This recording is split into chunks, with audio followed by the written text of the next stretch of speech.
In our parasha, after giving a brief background to Moshe and Aaron's family, we're going to see two consecutive psukim, one that puts Aaron before Moshe, and one that puts Moshe before Aaron. Both the Medrash and Rashi comment on it, but they say different things, and we're going to analyze the difference between how Rashi and how the Medrash comments on it, what they're both trying to convey. We'll also analyze why it is that the Torah keeps emphasizing in this conversation that Moshe and Aaron are the children of Amram and Yocheved, because there's something about their parents that tells us not only about how they earned the rights to the shlichus, but how they fulfilled it. And we'll also look at the spiritual implications of the two different scenarios, Moshe or Aaron first, and what they teach us about our experience of awareness of Hashem's absolute oneness. So Allah Pasuk, commenting on the Pasuk that says, Hu, Aaron or Moshe, Hashem Lahem, Haitzios B'nei Yisrael, that this is Aaron and Moshe, to whom Hashem said, take the Yidden out of Mitzrayim. This is the Pasuk, Shaboy Hiktem HaKosev Es Aaron and Moshe, where Aaron is put first. So Pirush Rashi explains it as follows. Yesh Mekoyim Shemaktem Aaron LaMoshe. There's some places where Aaron is put first. But Yesh Mekoyim Shemaktem Moshe the Aaron, and there are some places where Moshe is put first. And why is that? Says Rashi, Lo Melachot, to teach you Sheshkulin Ke'echot, that they are both considered as one. Now, Teichen say the same message Nimtza Gam B'Tosefta and Medrash. You can also find in the Tosefta and the Medrash, but there's two distinctions in how the Medrash says it. The lashon there is Bechol Mokim Hiktim Moshe Aaron. In every place, Moshe is always put first. Whereas B'Mokim Echad, in this one place, Ho'emer Hu Aaron or Moshe, that's where Aaron is preceded before Moshe. Melamed Sheshkulin Zeh Kazeh, to tell us that they are equal to each other. So two differences in the expression. Bechol Mokim and Mokim Echad, whereas Rashi said sometimes and sometimes. And the Medrash says Shkulin Zeh Kazeh, they are equal to each other, whereas Rashi said Shkulin Ke'echad, they are considered as one. So v'hatam shechiach es Rashi linked yesh mekoyim shemaktem Aaron LaMoshe v'yesh mekoyim shemaktem Moshe Aaron. There's a pretty logical reason why it is that Rashi would prefer to say that sometimes the Torah precedes Moshe and sometimes it precedes Aaron. Why? And why Rashi did not want to say it in the language of the Medrash that it's always Moshe first, and here's the one exception. Pashtus is a very simple reason, because Rashi explains Pshat. Kalpi derech Pshat, ein mestav lilmud min zeh hakasav b'mokim echad midarke b'chol mokim chidesh ikri b'chol hamakoyim sheshkulin ke'echad. Rashi says, because according to Pshat, it wouldn't really make sense that if you have a consistent way of presenting Moshe and Aaron, and then there's one outlier, that one exception should teach us something about the whole concept of Moshe and Aaron. Wouldn't make sense. And all that also explains why Rashi does not include any of the other examples that the Medrash does include of where order is changed once in the Torah, because they're only once.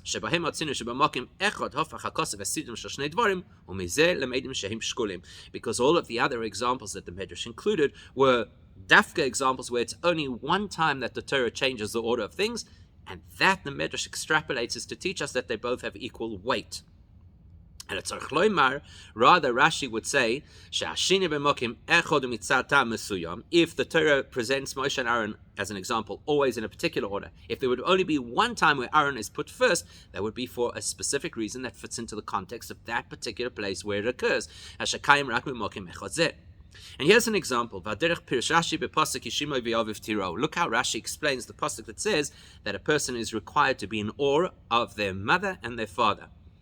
Now, according to the Medrash, that's one of the examples where the Torah always puts the father first, and here's an exception to put the mother first. And the Medrash says, the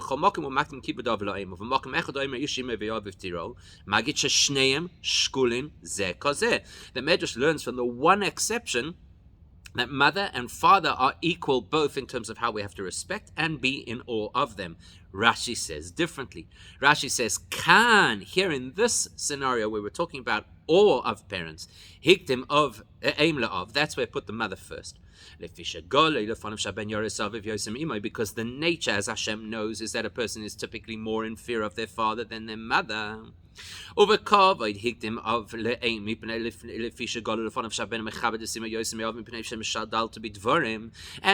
to honoring parents, it puts the father first, because it's more natural for a person to honor his mother because she encourages him with words, etc. In other words, Rashi is telling us, in this context, it makes sense to change the order. It's not a lesson across the board to every reference to father and mother that they are equal. That's why, coming back to our story of Moshe and Aaron, Rashi would prefer to say sometimes Moshe is put first, sometimes Aaron is put first, L'shoin Rabim, to indicate that there's more than one place where Aaron is preceded before Moshe.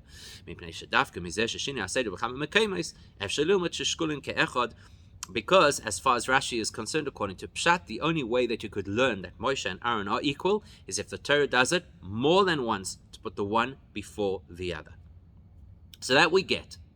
Avol tzorech lehavin, but there are going to be a whole lot of other questions that we have to ask. Moving to Poshet. Sha'achilik ben l'shoin Rashi yesh mekaymes. Haine sheyesh yoyser mimokim echad sheboi hiktem akasav Aaron leMoshe. Let's be honest. The debate over here between Rashi and the Medrash, where Rashi says there are many places that Aaron is put, or at least more than one place where Aaron is listed before Moshe, compared to the Medrash, that can't be a debate in fact. Compared to the Medrash and the Tosefta say it only happens once, they can't be arguing over the fact.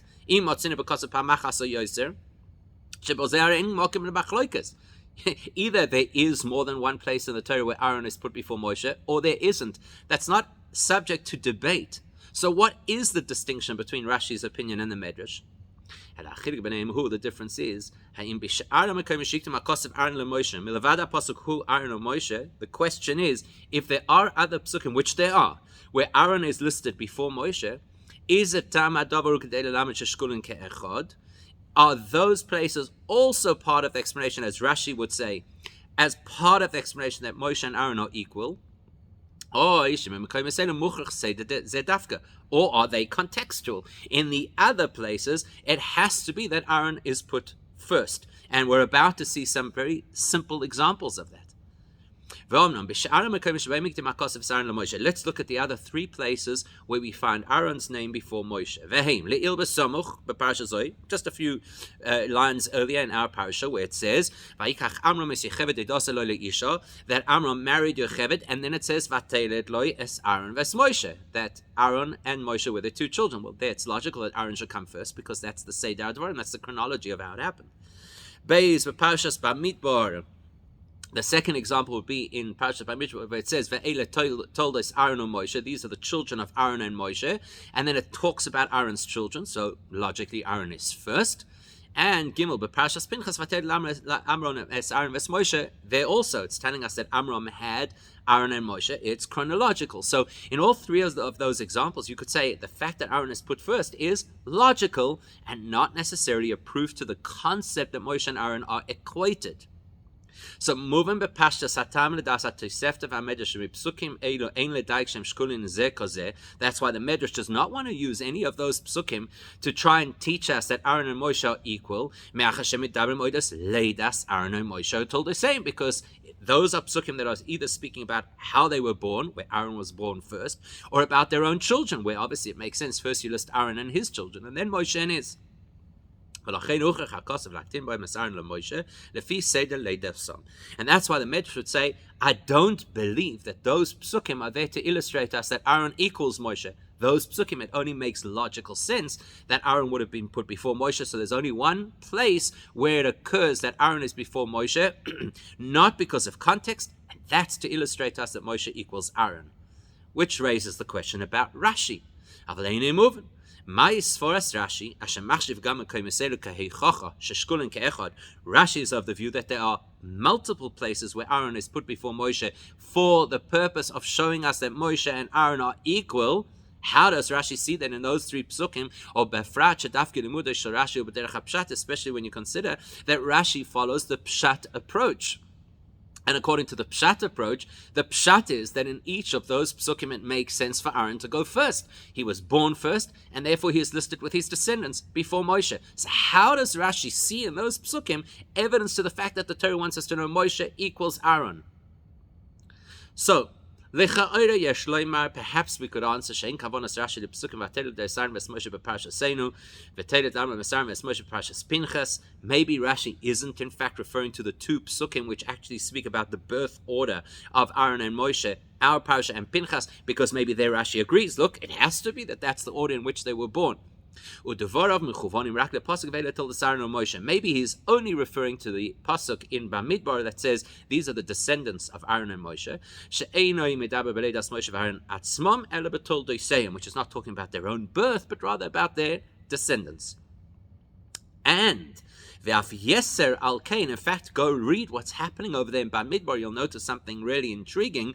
That Toldos of Moshe and Niskarim Shamklal. They don't mention Moshe's children there at all. Velochen Kosef Rashi, which is why Rashi had to explain there. Melamed Shekola Melamed es ben Chavera Torah Maila Olav Kosef Kilo Yilodoi.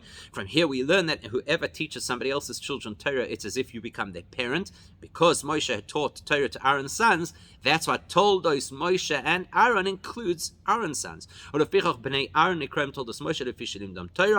that's why in that particular context Aaron's children are considered Moshe's children by virtue of the fact that he taught them Torah. So maybe that's the answer. Because the context over there is that Moshe is the spiritual parent of Aaron's children, that should have been a place where, like normal, Moshe is mentioned first. In fact, there's a very compelling reason why that should happen. That is one of the most appropriate places to put Moshe's name first, because he's the teacher of Torah to Aaron's sons, as he is to Aaron himself, which is the context of that pasuk. Why is he not put first? The fact that even in that context Aaron's name would have been put first, that says Rashi, that is the second place that gives us two places where Aaron is put before Moshe, not just because of the context of how they were born. That would teach us that Moshe and Aaron are equal. So perhaps that's Rashi's approach, because there's a second place in the Torah where again we see Moshe should have gone first because the context is about him teaching Torah, and he doesn't. From that we learn that Moshe and Aaron are equal. Maybe that's Rashi's explanation. But it's a difficult explanation to argue. Why? Because if all Rashi really wanted to draw our attention to was that pasuk in Bamidbar,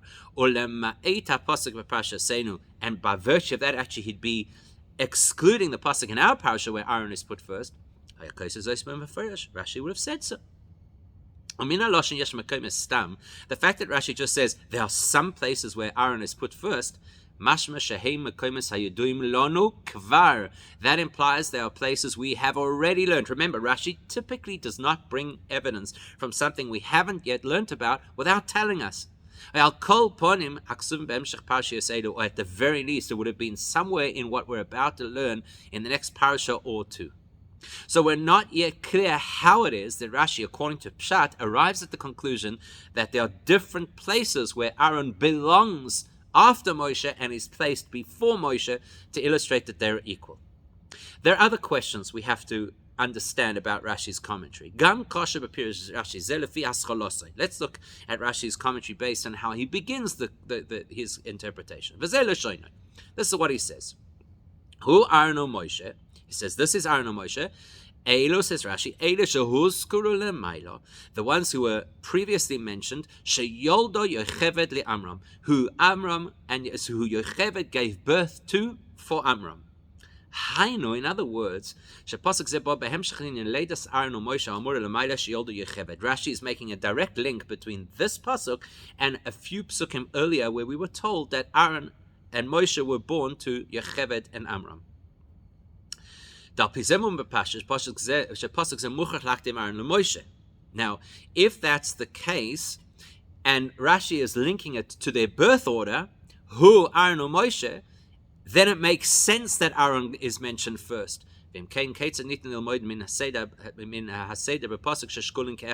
could this then possibly be one of the proofs to the fact that Moshe and Aaron are equal? Aaron belongs before Moshe by Rashi's own commentary, because it's talking about their birth, and in their birth Aaron came first. And even if you want to say yes, but of course there's more to the pasuk that Rashi is referring to. Who Aaron or Moshe Asher Omer Hashem Lohem Yitzias Bnei Yisrael Meretz Mitzrayim. It's Moshe and Aaron, or Aaron and Moshe, who Hashem told to take the Eden down of Mitzrayim. Maybe that illustrates that it's not their birth order that is actually relevant to this part of the conversation. Maybe it's talking about their mission to take the Yidden out. And look, Aaron is put forward ahead of Moshe with regards to their mission. Even so, it still doesn't make perfect sense, because if that's the logic, then Rashi should have used some kind of an expression similar to what he used about the mitzvah of yiras, the fear that you're supposed to have for parents.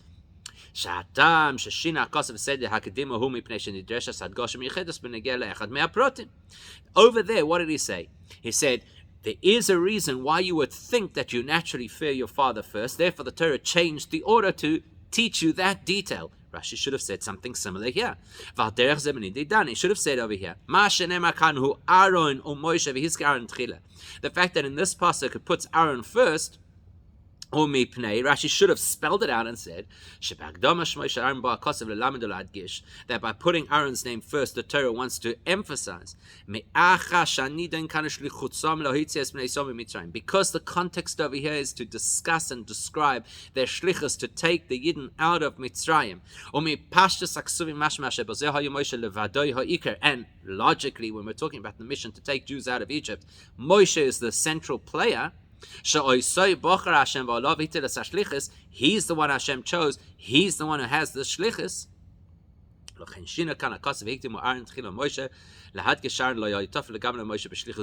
Rashi should have said, look, it should have been Moshe first. Like he says, it should have been the father first, because it's always kibbud of first. But it changed it over here to teach me that you would think that it's more natural to fear a father than a mother. Likewise here, he should have said, it should have been Moshe first, because we're talking about the shlichus. The Torah changed it to say Aaron first in order to emphasize that they're equal. He didn't say that. Now, as is often the case, sometimes to answer the question, you have to raise other questions, or at least nuances in Rashi's interpretation, and we'll do that here as well. We'll understand what Rashi is talking about based on various other things we have to note about what Rashi says. When Rashi comments on the words that say, this is Aaron and Moshe, Meforish Rashi, as we already mentioned before, he says, that these are the same Moshe and Aaron mentioned before, who were born to Yocheved and Amram. And in many of the versions that we have of Rashi, continues, this is Aaron and Moshe that Hashem said to them, and there are places sometimes where Aaron is first, sometimes where Moshe is first. We're going to raise a whole bunch of questions on this. Number one, Aleph, if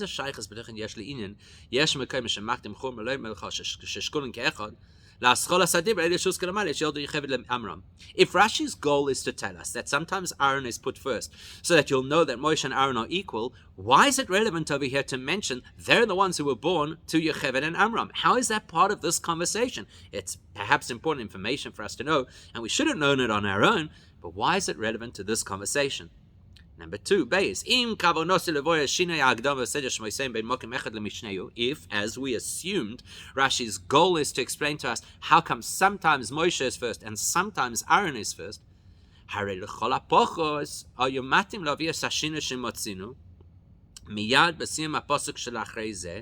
surely then the best thing for Rashi to have done was to quote the very next pasuk, which is in the same context and the same words, who? Moshe ve'Aaron. In other words, if Rashi wants to say, look, you see, sometimes they're different, there's the best place to find it, in the next pasuk. Further, we have to understand,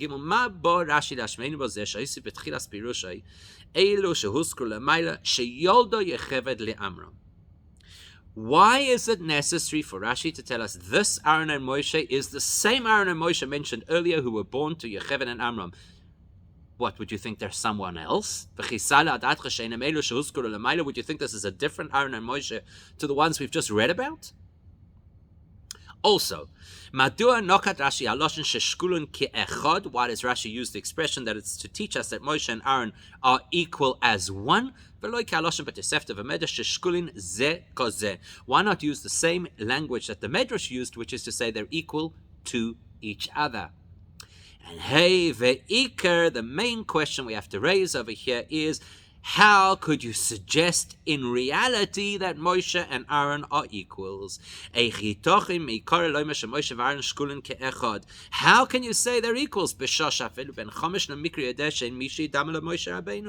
a 5-year-old child learning Chumash for the first time knows that there's nobody comparable to Moshe.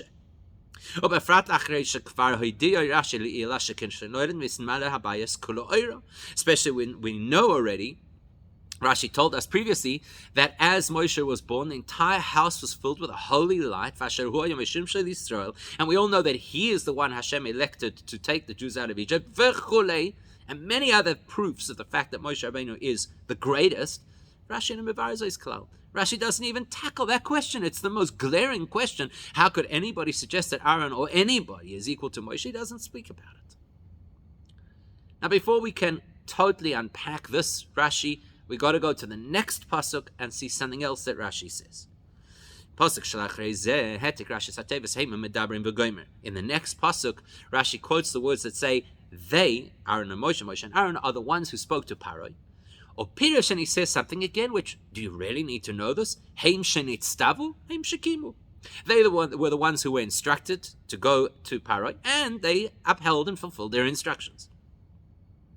Now, B'Pashtas Bor Rashi Kivishkosim Meforshim, so many of them Meforshim say, what's bothering Rashi over here? That he wants the Yashiv Oseh Sashayla to answer this question. Why does the pasuk have to tell us that they, Aaron and Moshe, are the ones speaking to Paroi? It's something we already know. Therefore explains the word Haim is to teach us Haim shenitztavu, Haim shekimu. They're the ones who were instructed, they're the ones who kept their instruction. And even then, okay, so you're worried about a word in the pasuk that doesn't seem, or a phrase in a pasuk that doesn't seem to make sense. But what are you teaching us? Are you surprised that Moshe and Aaron did what Hashem told them to do? Why discuss this, Rashi? Following that, then Rashi quotes the words Hu Moshe Aaron. Now that's obviously relevant to us, right? Because that's what we're talking about. Who Aaron and Moshe, now who Moshe Aaron. Well, Pirush, and there he explains, they kept their mission and they kept their righteousness from start to finish. Also doesn't make sense on 3 counts. Why is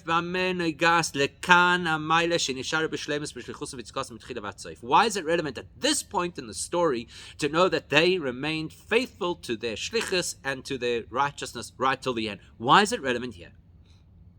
Number 2, technically, what do we mean when we talk about their shlichus and their righteousness? If Rashi wants to refer generally to the idea that generally they fulfilled Hashem's mission and generally they were righteous, he should have said like the Gemara says, they were just as righteous from start to finish. Why does he have to say that they were faithful to their mission? And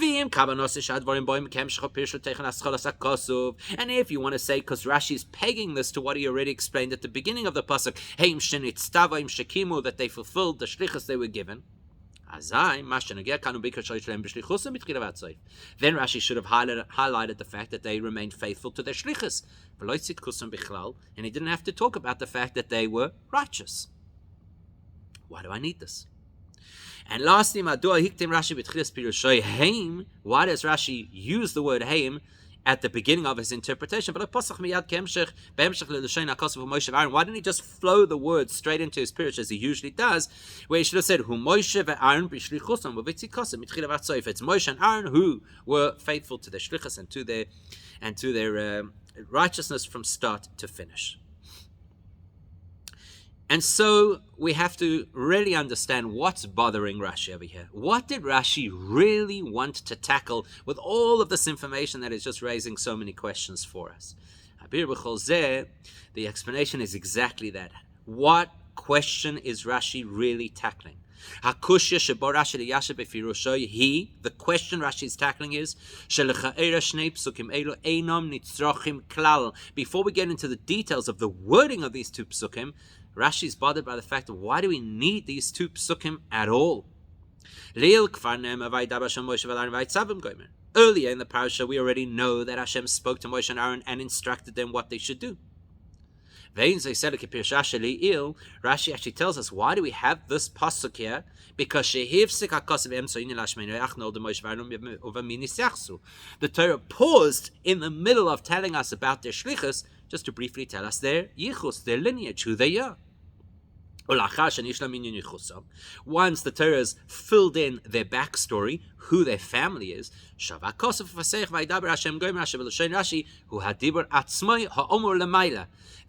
when the pasuk says Vaidaber, Rashi says this Vaidaber is the same Vaidaber we already had before. We're just reviewing the fact that Hashem instructed them to go to Parai.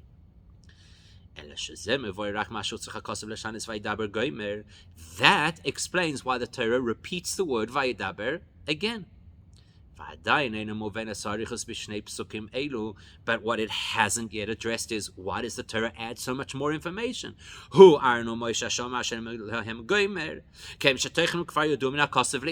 Everything else that the Torah is telling us of here, we already know. It's Aaron and Moshe, who they were told to go to Parai, etc.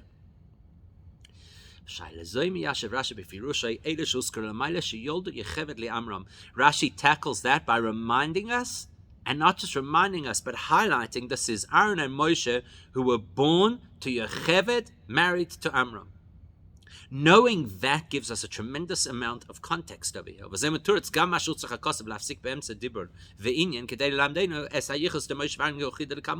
fact, that answers a really big question. You're in the middle of telling us a story and then you break to tell us who the family members of the protagonists of the story are. Why are you doing that?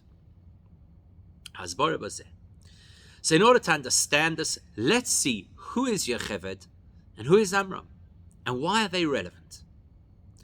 Already in Parashat Shmos we learned about their mother Yocheved, that she refused to follow the instruction and decree of Paroi to kill baby boys at birth. Rather, she and her other midwife, whether it was her daughter-in-law or her daughter, they feared Hashem, they refused to do what Paroi told them. Not only did they not kill the babies at birth, they cared for those children to ensure that they would survive. That tells you who Yocheved is. Somebody who worked with all of her abilities to ensure that Paro's decree would not come to fruition. She even went against the decree. So who's Yocheved? Somebody who has the chutzpah to stand up to Paro even at risk to herself. We find the same thing with Amram. That even at the time that Amram knew having a child meant that there was a risk that the child could be killed, and Paro didn't want them to have children, he dafka remarries Yocheved to have another child. That's what the pasuk wants to give us as context to who Moshe and Aaron are. Why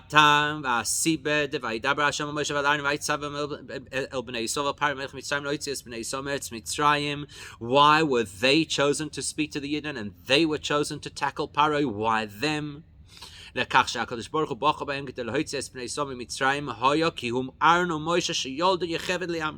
Why were they chosen? Because they're the children of these heroes, Yocheved and Amram.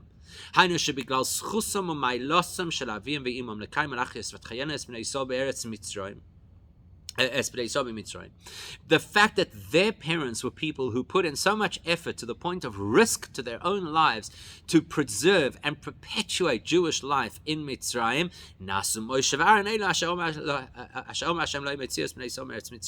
that's what turned Moshe and Aaron into those who should take the Yidden out of Mitzrayim. Now you should have a question at this point. Both of those stories occur after Aaron is already born. It's difficult for us to understand. The fact that Amram remarried Yocheved or Moshe only had a direct impact on the birth of Moshe. Because Aaron was already born before. So, where's the Mesiras Nefesh impacting Aaron being chosen to be the one to help take the Yidden out of Mitzrayim? We understand the Mesiras Nefesh of Amram affects Moshe, so he is the candidate who should take the Yidden out of Mitzrayim. Makes sense. And the fact that Yocheved stood up against Paro's decree was after Aaron was born. The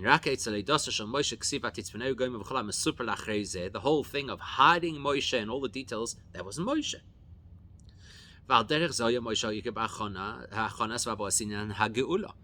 And as a direct result of that, very logically, who is the main actor in the taking out the Yidden of Mitzrayim? Moshe. So therefore, Moshe should have been mentioned first. Who Moshe ve'Aaron? That question is not only directed at this particular pasuk where it says Aaron first. Even the psukim that gave us their lineage, where you could say Aaron comes first because he was born first. No.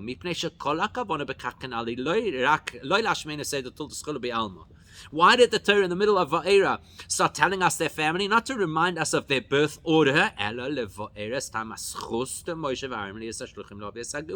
It's to remind us how they earned the rights to be those who would take the Yidden out of Mitzrayim. If that's the case,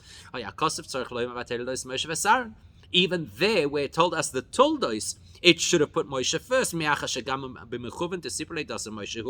Because the only reason we're talking about their lineage is a reminder of the fact that Amram and Yocheved earned them the rights to take the Yidden out of Mitzrayim, which puts Moshe first. He should have been listed first. That's why Rashi says there are some places here, right here in this parasha, there are some places where Aaron is put before Moshe. Rashi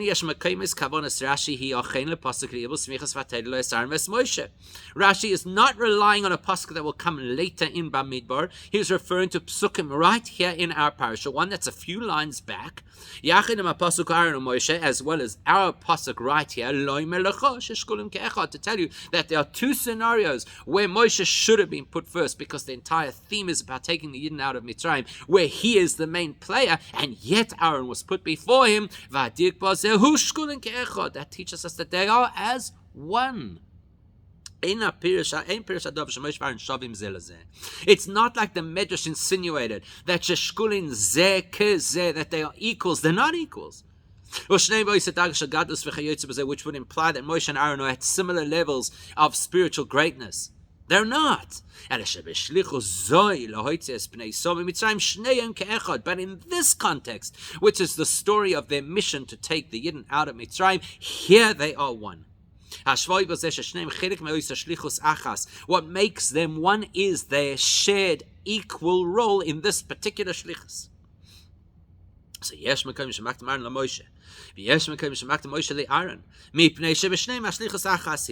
actually a very different interpretation to the Medrash. The Medrash is telling us that there's one occasion where Aaron is put before Moshe to tell us that they are equals to each other. Rashi is not saying that at all. Rashi is saying in this context, sometimes Moshe is first, sometimes Aaron is first, because in this context, they have equal roles or equal importance in their roles of taking the Yidden out of Mitzrayim. Now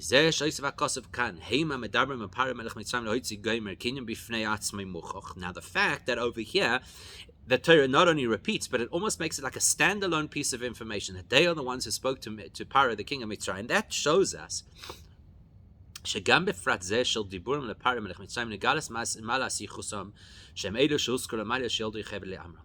that indicates that even when they encountered and engaged with Paroi, that is also part of the carryover of their parents, Amram and Yocheved. In other words, it's not just that Amram and Yocheved got them to the rights to take the Yidden out of Mitzrayim, but even the fact of how they dealt with Paroi, that relates back to Amram and Yocheved. That doesn't seem to make sense.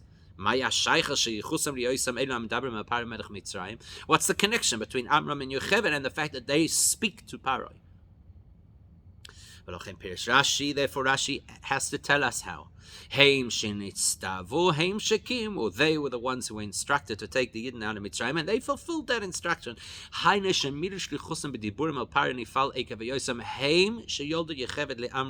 Which means that the way that they were successful in speaking to Paroi is a direct result of Yolda Yecheved le'Amram. How so? Because there's something about what Moshe and Aaron did that echoes the behavior of Yecheved and Amram.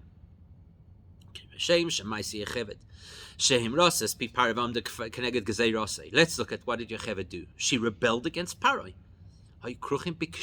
It was a difficult choice to make. She put her life on the line to do that. When Paro calls them in and says, hey, why are you doing this? Why are you keeping the children alive? That carries a death sentence. They're defying the king. Therefore the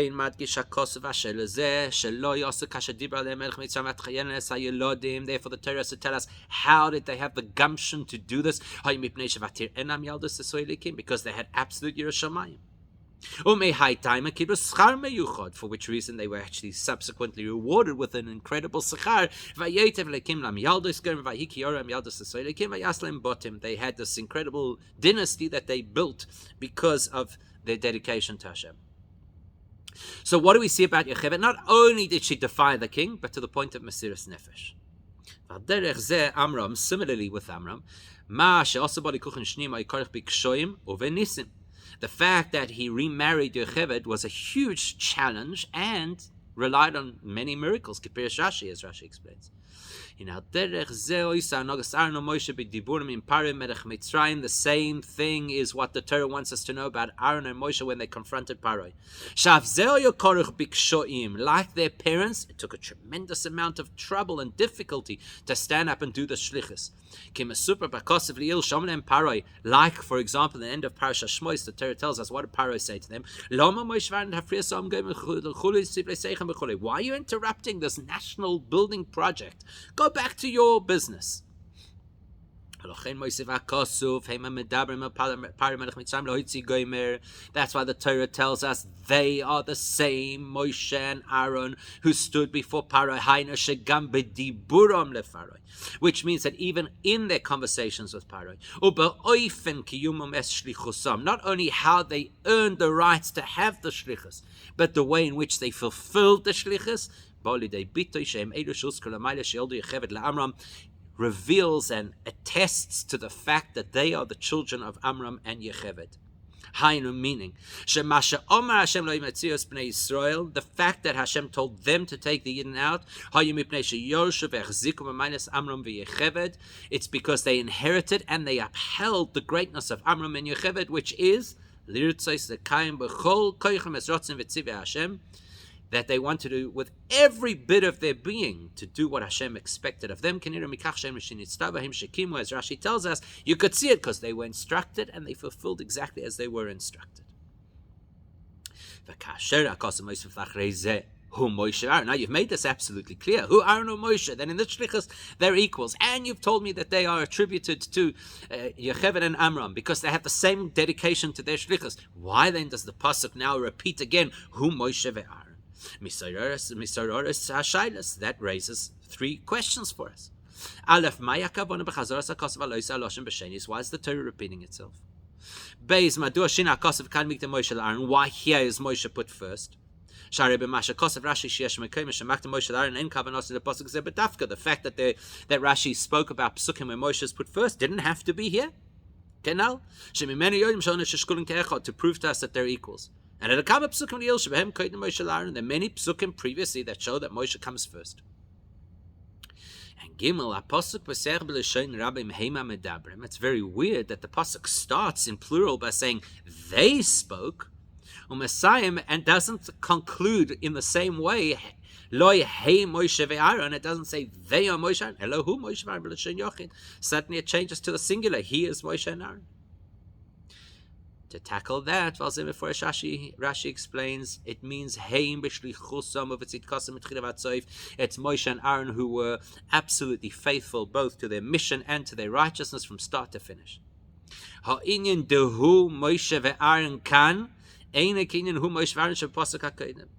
This time where it says this is Moshe and Aaron is different to when it said that is Aaron and Moshe in the previous pasuk. In the previous pasuk, why does it say who Aaron and Moshe? So that we will know that in regards to the shlichus, they are as one. But here, here we want to emphasize that they are committed to their shlichus, each in his own way, because they don't have identical shlichus in this particular context. Meaning to say,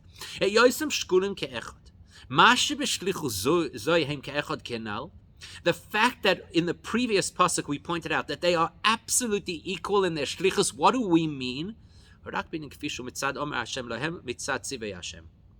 That Hashem's instruction to them is equally to both of them. You together as a team go take the Eden out of Mitzrayim. But how they would play out that shlichus had to be in two distinct ways.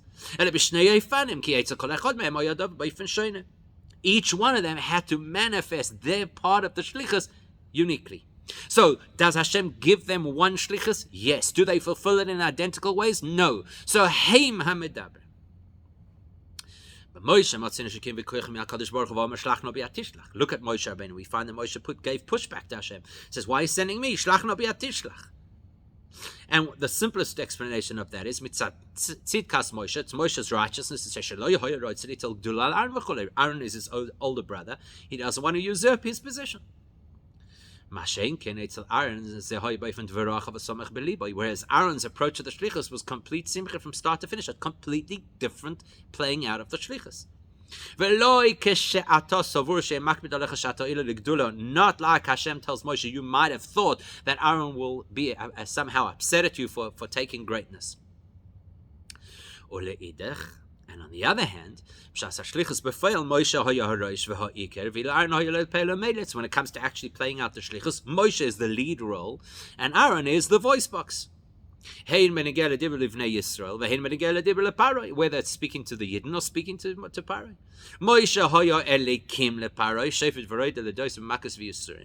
Moshe had the iron fist on Paroi. His job was to, so to speak, control Paroi with incredible power.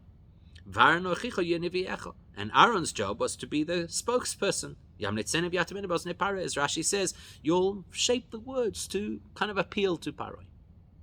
So when it comes to giving the shlichus, shkulin ke'echad. When it comes to fulfilling the shlichus, heim, they're two different kavim, they're two different approaches to fulfilling the shlichus. That's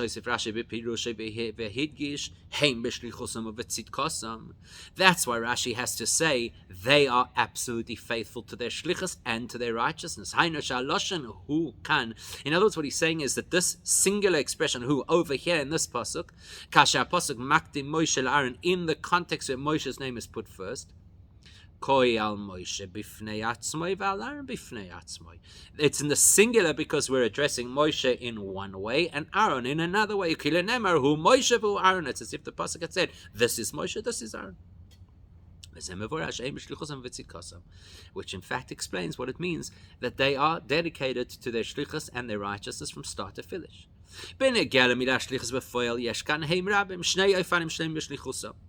When it comes to fulfilling the shlichus, there are two different approaches. Moshe has to do certain things and Aaron has to do other things.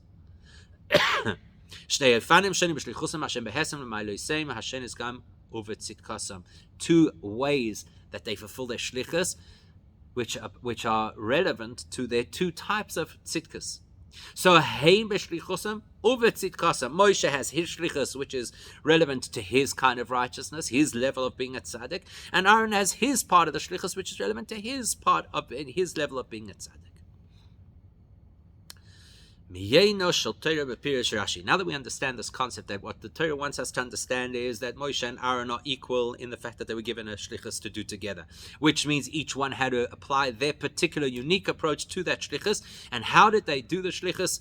Because Amram and Yocheved had tremendous Mesiras Nefesh, which seeped down into their Mesiras Nefesh to do their shlichus absolutely properly. What does this mean on a spiritual level?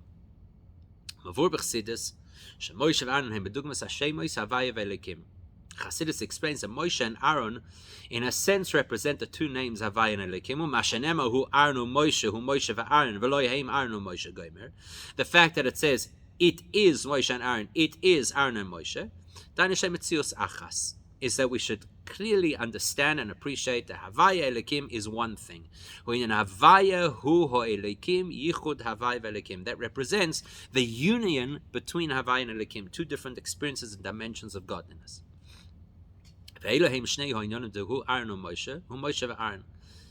So now, how come the Torah one time puts Aaron first and the other time puts Moshe first if it's supposed to represent the yichud, the union of Havaya and Elikim? Because there are two ways in which that union could occur. The two ways, two levels of how this could happen, and they are alluded to They're alluded to in the fact that there are two different psukim that speak about Hashem hu Elikim. Perhaps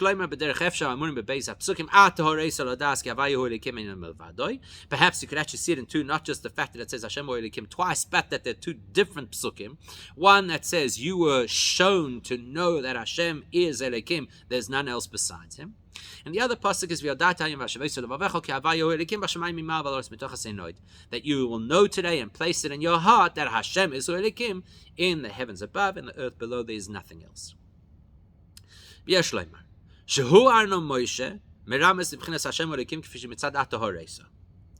how we're going to explain it. Aaron first relates to the pasuk Atahoreisa. And when Moshe is mentioned first, that relates to the pasuk V'yadat Hayom. Now we have to understand what the difference between these two pasukim are and how it relates to these two formats of the yichud between Havaya and Elikim. Abir Bosses, the explanation is this. When you say Atahoreisa Ladas, that means that Hashem reveals to us. The Eibishter does the work. The revelation starts from on high. As the Alter Rebbe explains, Ata means you, absolute essence of Hashem. Har Esa means Eses Atzmecha, you revealed yourself. Lodas in order for us to be able to know you. That's why there's no mention of heaven and earth when Hashem's revealing his essence.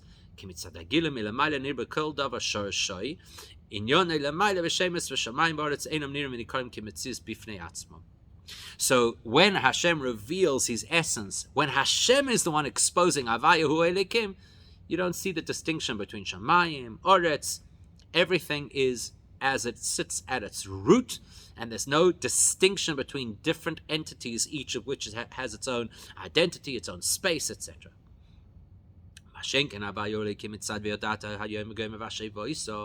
Whereas the other approach, which is you have to know today and you have to place it in your heart, that's human endeavor. We learn, we meditate, we come to understand Hashem.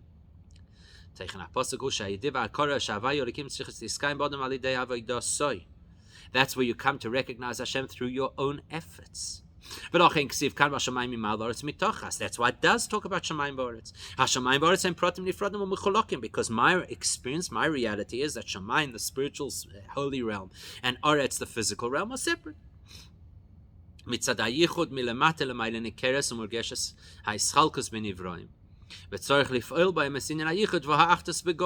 means that I'm starting from a perspective where things appear to be disparate, separate from each other, and I have to work to bring them together. But here's the kicker. Dafke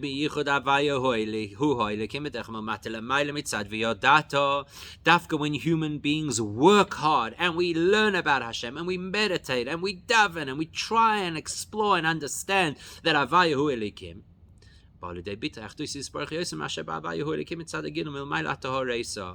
that creates a deeper union of Havaya and Elikim than when Hashem does all the work and reveals himself to us.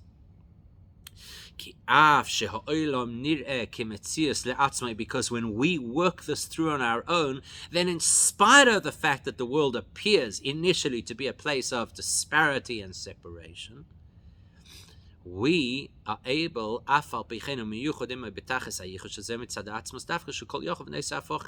we're able to show that Hashem's essence can even be revealed, experienced, and felt in a world that looks different and separate. That's a higher level of union. The fact that everything, so to speak, dissolves into oneness when Hashem presents himself, that's not the ultimate state of Havaya Hu Elikim.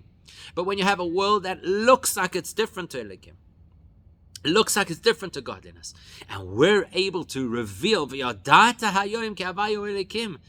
the ultimate expression of Hashem's essence, which can accommodate that contradictory reality, a world that appears independent yet celebrates Hashem's essence. This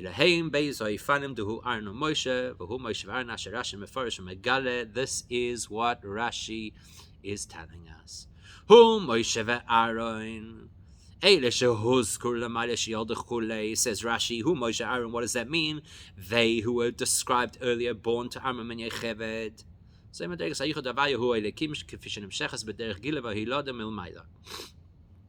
That is the way that it is revealed from on high.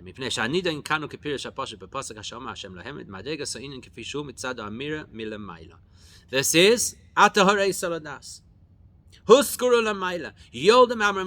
Somebody else gave you the power. When you look from Milamayla, Moshe and Aaron are like one. Means that as one, there is, to start with, you're looking from Hashem's perspective, there's no space for contradiction. There's only complete oneness. And the second passage where Moshe is put first. So the first passage where Aaron is put first, that represents Atoreso. Aaron is Oisios, Nir'eh, the letters of seeing. Hashem makes himself visible to you. There it's, everything is one. Second pasuk that says Moshe Aharon, the fact that this is now a second pasuk, and in this pasuk Moshe is put first. It tells us must be a high level. You started at that level, and now you've progressed to this level. Rashi tells us, how did you get there? How did you arrive at this higher level? Through human effort. They,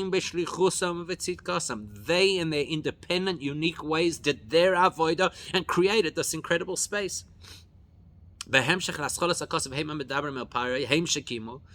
Following on from what the pasuk says, they're the ones who spoke to Paro, they're the ones who fulfilled what Hashem told them. If you're looking at life through the lens, through the experience of human effort is different from person to person. Dafka that kind of unity of Havaya and Elikim, which is achieved by human endeavor. That tells us that we'll reach a point where nothing changes, right? When you've got the human world on board, then from start to finish, from highest to lowest, everything is absolutely committed. Because as we already said, to be able to reveal Hashem's self in the lowest world requires Hashem's essence, which is something totally beyond differences, beyond higher, lower.